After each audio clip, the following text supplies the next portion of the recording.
Bonjour à tous, une nouvelle vidéo sur le plafond de sécurité sociale dans laquelle je présenterai les nouvelles règles qui s'appliquent en 2018. Si cela vous intéresse, vous avez la possibilité de télécharger le PDF par le lien qui figure sur cette diapo. Alors je précise bien que c'est entièrement gratuit, il n'y a pas d'inscription, donc ne vous en privez pas. Au sommaire, les plafonds de sécurité sociale en 2018, l'incidence des heures supplémentaires, donc pour le temps plein, l'incidence des heures complémentaires pour les temps partiels et l'incidence des absences. Alors les principes actuels. Le plafond de sécurité sociale et ses principes de détermination. Le plafond de sécurité sociale pour l'année 2018 mensuel est fixé à 3 311 euros. Ce plafond permet de déterminer les différentes tranches de salaire brut et calculer ainsi les cotisations qui sont afférentes à ces tranches. Alors dans son principe général, le décret du 9 mai 2017, vous voyez que c'est récent, prévoit qu'à compter du 1er janvier 2018, la valeur mensuelle du plafond retenu pour chaque paye sera désormais ajustée de manière unique, ce qui n'était pas le cas auparavant, prorata temporis, en fonction de la périodicité de la paye. Le salarié est-il payé mensuellement? Est-il payé par semaine? Ou lorsque le salarié n'a pas été présent au cours de l'ensemble de cette période, à proportion des jours couverts par le contrat de travail au cours de cette même période. Ce n'était pas le cas auparavant. S'il y avait absence, par exemple, auparavant, dans ce cas, il n'y avait pas réduction du plafond. Les nouvelles règles de détermination s'appliquent à compter du 1er janvier avec une période de tolérance jusqu'au 30 juin 2018. Cela signifie que l'entreprise appliquant jusqu'à cette date, donc le 30 juin, les anciennes dispositions ne devraient pas être pénalisées. Dans un premier temps, nous allons travailler sur une durée temps complet, correspondant donc à la durée légale de 35 heures par semaine, 151h67 par mois, arrondi à 2 décimales, et nous poursuivons ensuite par l'étude des nouvelles règles dans le cadre des temps partiels. Nous verrons ensuite les régularisations sur les salaires fluctuants. Donc voici les différents plafonds de sécurité sociale 2018. L'annuel 39 732 euros, trimestriel 9 933, le mensuel, nous l'avons vu, 3 311, journalier 182 euros, l'horaire 25 euros. Voyons à présent quelques règles de détermination du plafond de sécurité sociale qui s'appliquent au salaire à plein temps. Alors les principes de détermination du plafond dans le cas d'heures supplémentaires. Si le salarié effectue des heures supplémentaires, le temps de travail de ce fait sera supérieur à la durée légale du travail, mais le plafond ne sera pas réajusté.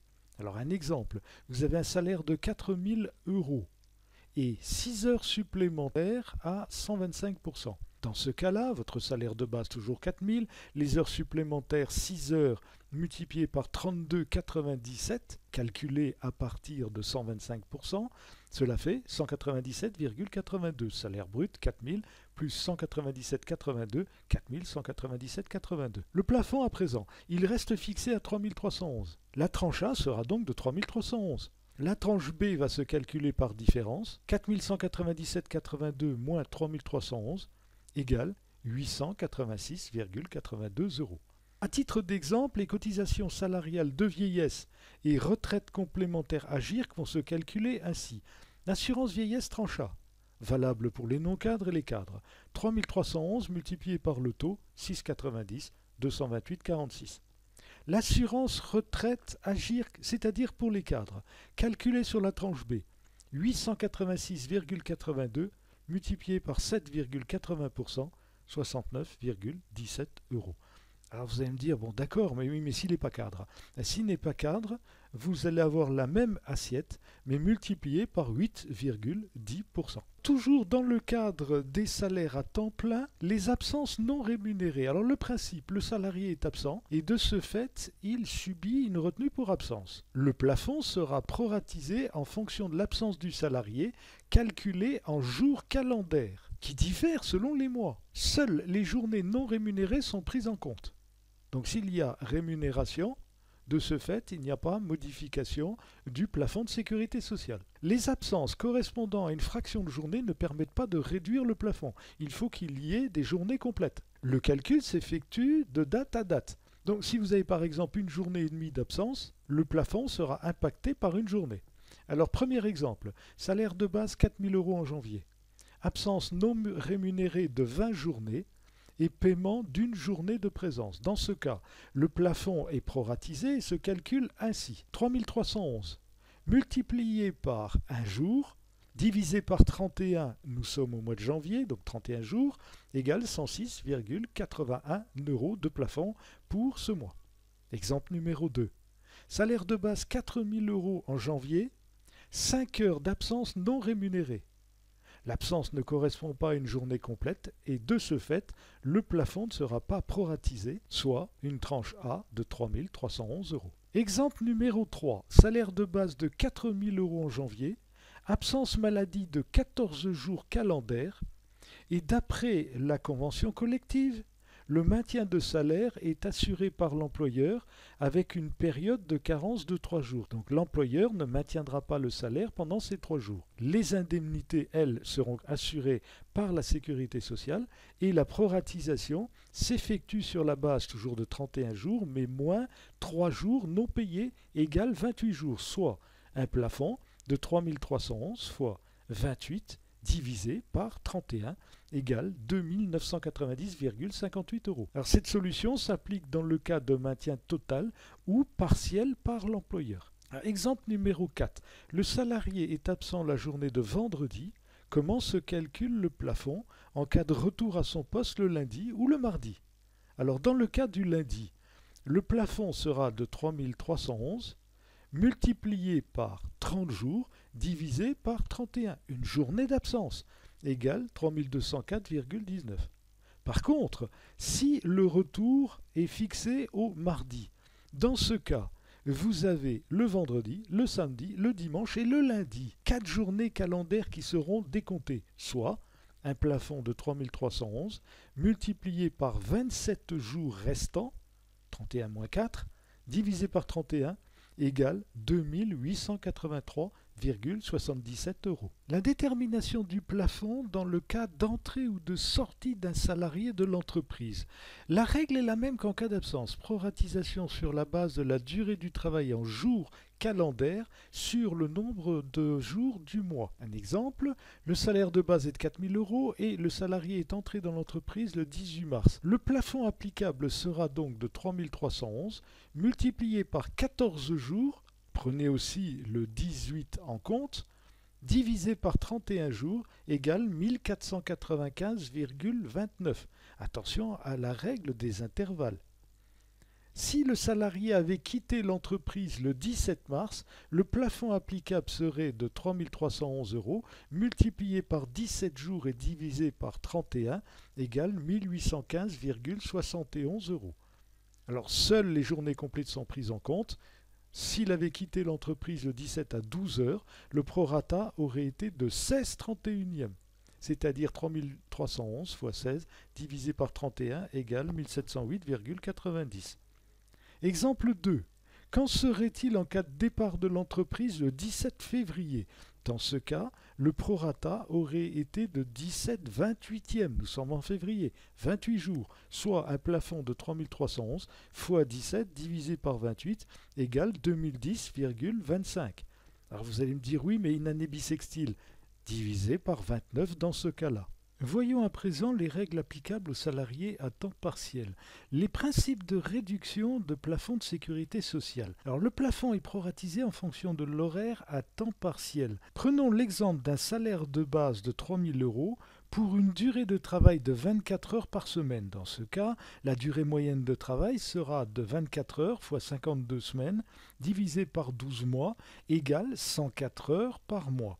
Le plafond est fixé à 3 311 multiplié par 104 heures divisé par 151,67 h ou alors 3311 fois 24 heures sur 35, ce qui revient au même, égale 2270,35. Et donc dans notre cas, la tranche A sera de 2270,35 et la tranche B se calcule par différence 3000 moins 2270,35 égale 729,65.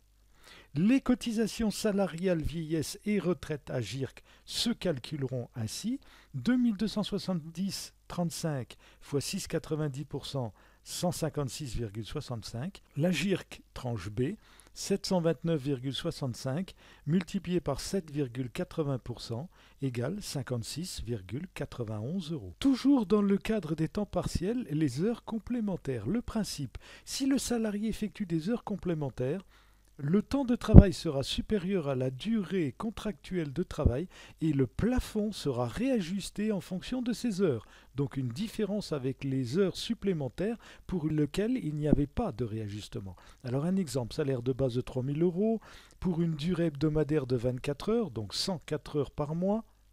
Durant le mois de janvier, 6 heures complémentaires rémunérées à 110% ont été effectuées. La durée du travail du mois sera donc de 104 heures, plus 6 heures égale 110 heures.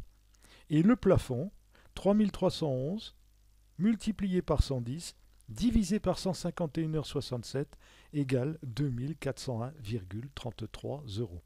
La détermination du plafond dans le cas d'absence est toujours dans le cadre du temps partiel. Alors le principe, la règle est identique à celle du temps plein. Alors un premier exemple, le salaire de base 3 000 euros pour une durée hebdomadaire de 24 heures. Cela fait donc 104 heures par mois. Durant le mois de janvier, 4 heures d'absence ont été retenues, donc une déduction sur salaire. Le plafond ne sera pas proratisé car l'absence ne couvre pas une journée complète. La durée du travail du mois à prendre en compte sera donc de 104 heures, sans déduire les 4 heures d'absence. Et donc le plafond, 3311 fois 104 heures, divisé par 151,67 est un temps plein, égale 2270,35. Un deuxième exemple, un salaire de base de 3 000 euros en janvier pour une durée hebdomadaire de 24 heures, donc du lundi au jeudi, 6 heures par jour. 6 heures multipliées par 4 jours, 24 heures, le salarié a fait l'objet d'une retenue pour 12 heures d'absence, c'est-à-dire 2 journées complètes. Dans ce cas, le plafond sera proratisé sur la base de 29 jours, c'est-à-dire 31 jours de janvier moins les 2 jours d'absence, divisé par 31, le mois de janvier, c'est-à-dire 2270,35 multiplié par 29 jours divisé par 31 égale 2123,88 euros. Résumons les caractéristiques essentielles de cette réglementation. Les nouveautés applicables à partir de 2018. Les absences réduisent le plafond de sécurité sociale et ce dans tous les cas, temps complet ou temps partiel. Alors que les heures complémentaires augmentent le plafond de sécurité sociale, mais ce n'est pas le cas des heures supplémentaires, donc en temps complet. Alors à noter, le prorata des heures complémentaires ne s'applique qu'à hauteur d'un temps plein et non au-delà. Ainsi, dans le cas d'un temps partiel de 32 heures hebdomadaires, seule une durée d'heures complémentaires inférieure ou égale à 3 heures, ce qui mènerait à 35 heures, aura un impact sur le plafond. Donc, si vous avez 4 heures, vous allez avoir 3 heures qui vont impacter le plafond. Les cotisations et règles applicables sont celles du mois d'emploi. Ainsi, un rappel de salaire de 2018 versé en 2019 sera rattaché à la période 2018 pour la réglementation et les cotisations. Ce que nous avons vu aussi, c'est qu'une tolérance permet à l'entreprise de n'appliquer ces dispositions qu'à partir du 1er juillet. Elle peut aussi, si elle le veut, les appliquer en début janvier, bien sûr. Les anciennes applications peuvent produire leurs effets jusqu'au 30 juin 2018. Les absences ne réduisent pas le plafond de sécurité sociale, exception d'une absence s'échelonnant sur le mois complet. Dans ce cas, le plafond mensuel est annulé et il subsistera 11 plafonds sur l'année. C'est tout ou rien. Et une rémunération d'une seule journée dans le mois ne permet pas d'impacter le plafond et dans ce cas, vous allez avoir 12 plafonds complets sur l'année. Les heures supplémentaires ou complémentaires n'avaient aucune incidence sur le plafond.